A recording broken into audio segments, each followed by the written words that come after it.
Hello everyone, আমি Sanjita. Welcome to my mini vlog. সকালে ওঠার পর মা ব্রেকফাস্টটা সাজিয়ে দিয়েছিল, তারপর শ্লোককেও খাইয়ে দিয়েছি, ওকে স্নান করিয়ে দিয়েছি। তারপর আমিও স্নানটা সেরে নিয়েছি।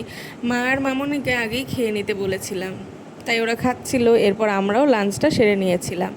কালকেরই অনেক তরকারি ছিল, তবুও মা আজকে ডাল ভাজা মোচার বড়ার তরকারি এসব করেছিল।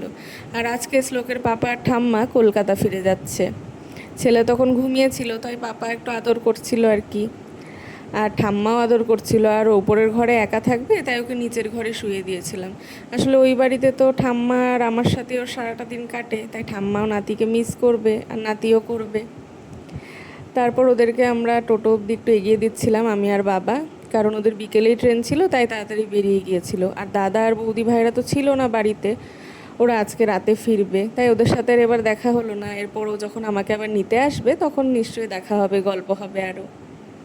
এরপর শ্লোক ঘুম থেকে উঠেছে সন্ধ্যায়, ওর দিয়া ওকে খাইয়ে দিচ্ছে। চলো আজকে তাহলে আসি, টাটা।